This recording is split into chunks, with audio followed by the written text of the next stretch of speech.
When you look up at the night sky, you're seeing stars of every kind: bright, faint, blue, red, old, young. But here's a secret. About 90% of all the stars you see are living the same life stage, the main sequence. They're not being born, and they're not dying. They're right in the middle of their stellar lives. Let's explore what makes this phase, known as the main sequence, so special, and why it's the most stable period in a star's lifetime.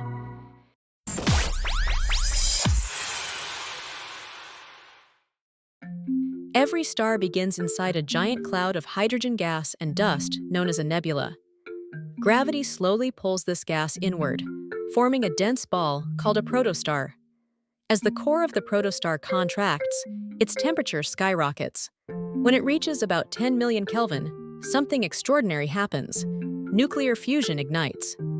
Hydrogen atoms start fusing together to form helium, releasing vast amounts of energy in the process. This energy radiates outward, pushing against the force of gravity that tries to collapse the star.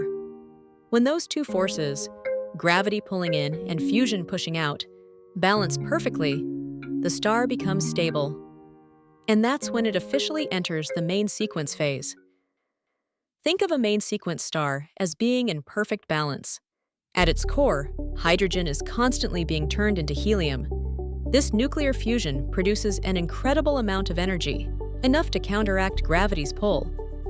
This balance keeps the star's size, brightness, and temperature relatively constant for millions or billions of years. Our Sun is a perfect example. It has been on the main sequence for about 4.6 billion years, and it still has around 5 billion years to go before running out of hydrogen. Main sequence stars come in a range of colors, sizes, and brightness levels, all depending on their mass. Astronomers classify them into spectral types O, B, A, F, G, K, and M, from the hottest and brightest O type to the coolest and faintest M type. O-type stars are massive and burn with a blue light, reaching surface temperatures over 30,000 degrees Celsius.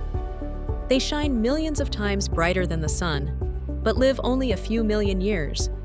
G-type stars like our Sun are medium-sized, with surface temperatures around 5,500 degrees Celsius and lifespans of about 10 billion years. M-type stars, also called red dwarfs, are small, cool, and dim, glowing gently at just 3,000 degrees Celsius. But their efficiency is unmatched, and some could even live for trillions of years. So the rule is simple. The bigger the star, the shorter its life. The smaller the star, the longer it burns. But stars can't burn hydrogen forever. Eventually, the hydrogen in the core runs out, and fusion slows down. Without the outward pressure from fusion, gravity starts to win. The core contracts, heats up, and triggers new reactions, often fusing helium or heavier elements.